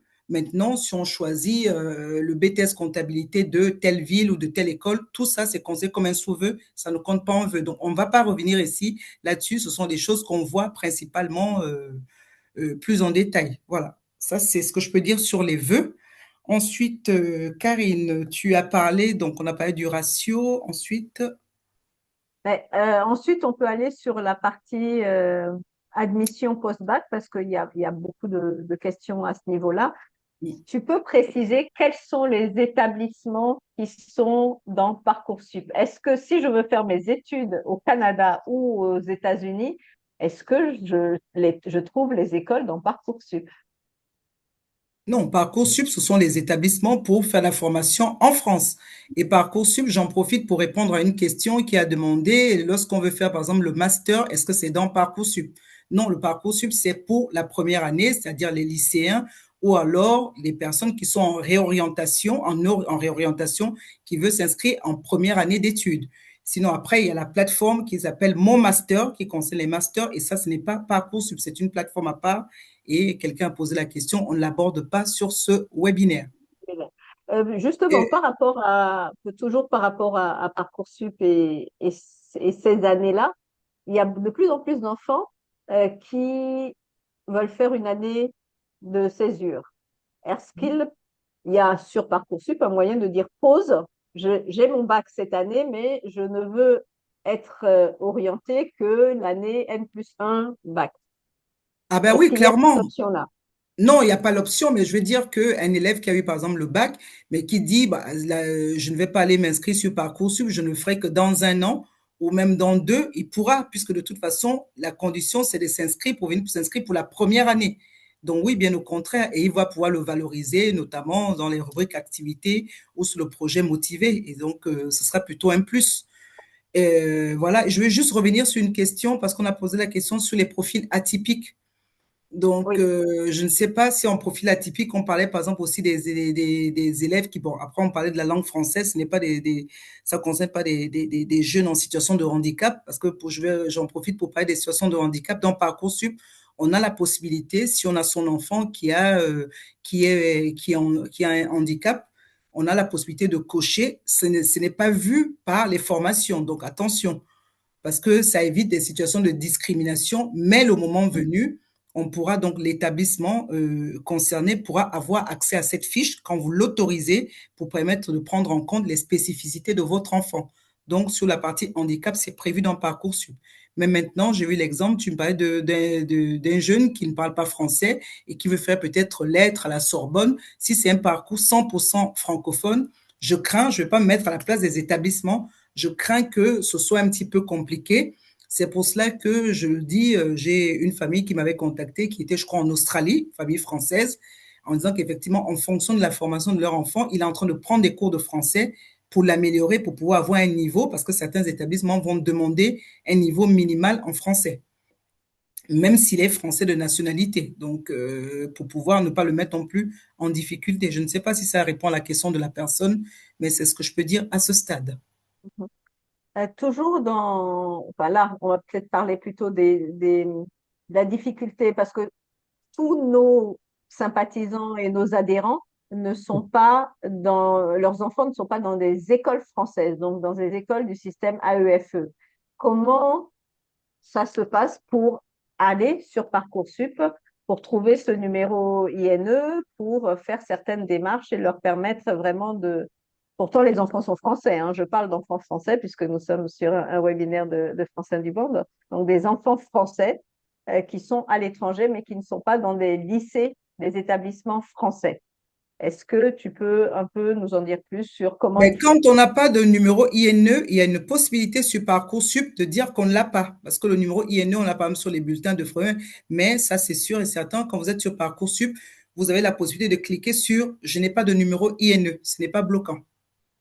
Mais ils ont D'accord. tout à fait le droit de postuler à, que ce soit eux français ou non français d'ailleurs, de postuler à Parcoursup. Mais ils cochent la case je n'ai pas de numéro INE. Très bien. Sur la partie plutôt pédagogique, accompagnement et autres, il y a eu quelques questions sur comment construire un bon profil. Bon, je pense que Karl est venu sur ce point-là. Mais il y a encore quelques interrogations à ce niveau-là. Est-ce que vous pourriez revenir sur ce point? Sur comment construire un bon profil, Oui, ben, tout à je fait. dirais au niveau du profil, on l'a balayé avec les différentes rubriques. Hein, construire un bon profil, ça va commencer déjà par le travail sur l'orientation. Je veux dire, la personne qui a posé la question, je ne sais pas si c'est pour un enfant, un élève de terminale, ou alors c'est pour, parce que comme je disais, certaines familles ont, il y a des fratries. Un bon profil, ça commence déjà par le travail sur l'orientation, le travail sur la connaissance de soi, le travail sur la lucidité, le travail sur la cohérence entre son profil et puis les études qu'on veut envisager. Donc ça permet de travailler un profil cohérent. Et qu'est-ce que je pourrais dire davantage? Je ne sais pas si au niveau du profil, Sarah peut compléter. En tout cas, c'est ce que je peux dire à ce niveau-là. Et l'authenticité.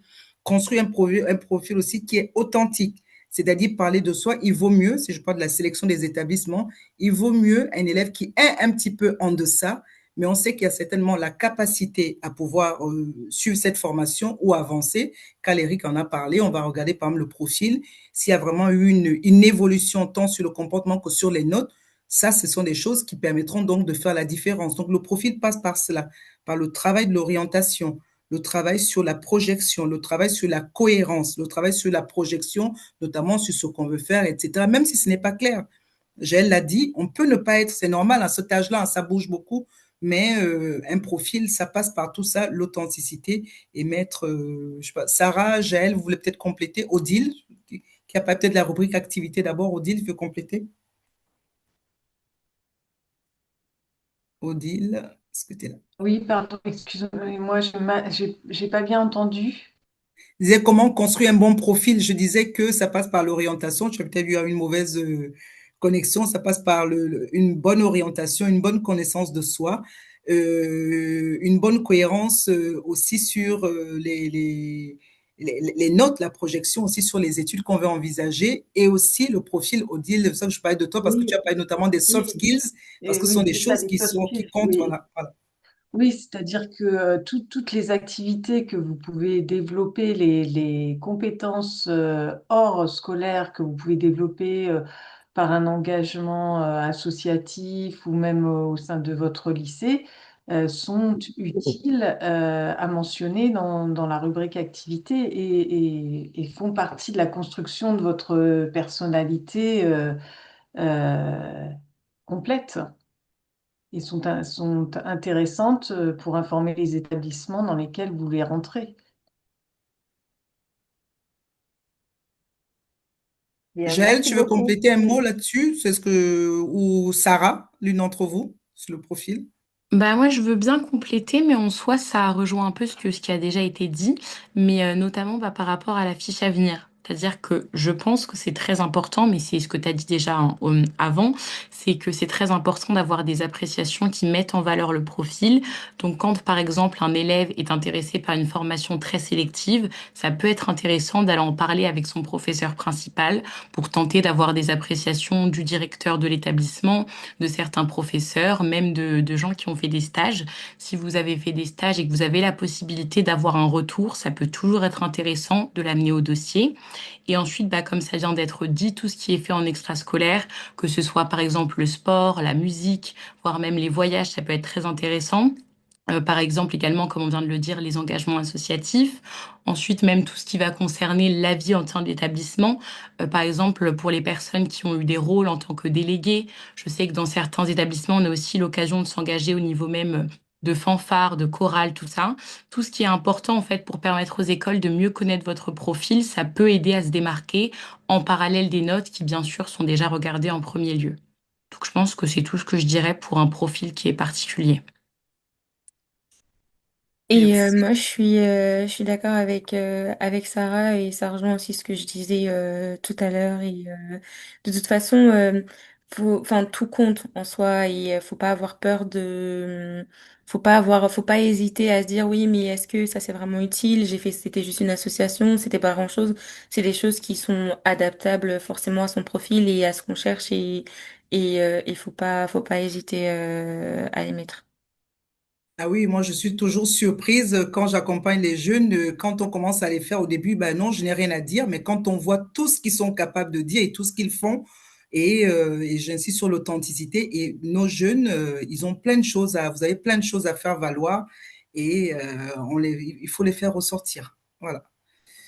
Mhm. Euh, Eh bien, Karine, oui, une autre question. oui, Mm.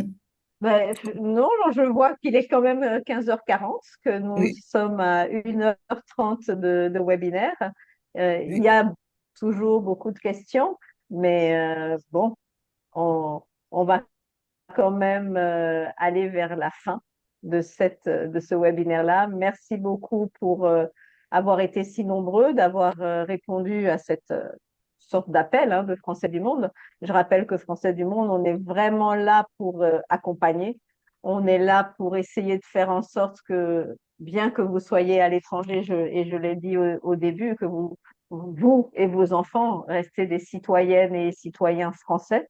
Donc, c'était important pour nous d'indexer également cette thématique qui est une thématique importante, l'éducation et donc l'avenir de, de nos enfants. Merci pour toutes les questions. On les a en stock. Je vais vous inviter à simplement répondre. Il y a un petit questionnaire qui est disponible. Voilà. Vous pouvez scanner le QR code. Comme ça vous permet d'accéder à ce questionnaire-là.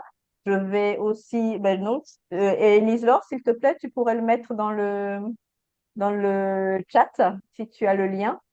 Comme Euh, ça, ils pourront cliquer pour ceux qui, oui, parce que certains participent avec leur téléphone, donc ils ne pourront pas scanner le QR code directement. je vais, Ce questionnaire va permettre d'améliorer les actions, de voir aussi, puisqu'il y a quelqu'un qui a demandé un webinaire sur mon master. Nous n'y avions pas pensé parce qu'on pensait surtout aux, aux, aux jeunes qui viennent d'avoir le bac, qui sont un peu perdus, et qui avaient besoin d'accompagnement. Donc, merci beaucoup en tout cas à toutes et à tous. N'hésitez pas à rechercher Acom Conseil sur les réseaux sociaux si vous souhaitez un accompagnement. Bien entendu, tout ça n'est pas une obligation, simplement c'est un partenaire pour nous. Et ça, bon, vous avez vu la clé des interventions. Si vous avez envie d'aller plus loin avec eux, n'hésitez pas. Sinon, vous pouvez aussi être accompagné par Français du Monde, poser des questions. Notre délégué général se fera un plaisir de vous répondre, ou nos spécialistes maison au niveau des membres du conseil d'administration ou des membres élargis de Français du Monde. On se fera un plaisir de vous partager les informations dont on dispose. Donc, merci beaucoup, Élise Laure. Merci beaucoup à toute l'équipe qui était avec toi, Odile, Karl et nos deux jeunes témoignages de Jaël et de Sarah. Donc, voilà. en tout cas, mais Je merci, voulais faire merci. une Oui, petite photo, donc il faut je vais arrêter la oui, présentation. Il y a le lien donc dans le chat, donc je oui, peux vraiment, arrêter la j'insiste là-dessus. On a présentation. besoin de vos réponses, s'il vous plaît, pour toutes celles et ceux qui ont participé. Si vous pouvez répondre, justement, ça nous permettra de déterminer le prochain webinaire. Et comme Karine l'a dit, j'ai un site internet, donc vous pouvez avoir donc mes coordonnées dessus, numéro de téléphone et mail. Donc merci beaucoup à Français du Monde qui permet de pouvoir partager. Et j'en profite pour remercier, un merci très appuyé à toutes ces et ceux qui ont intervenu, comme dit Odile, Carl-Éric, tout ce monde. Et vraiment, merci Jaël et Sarah. Merci Est-ce que infiniment.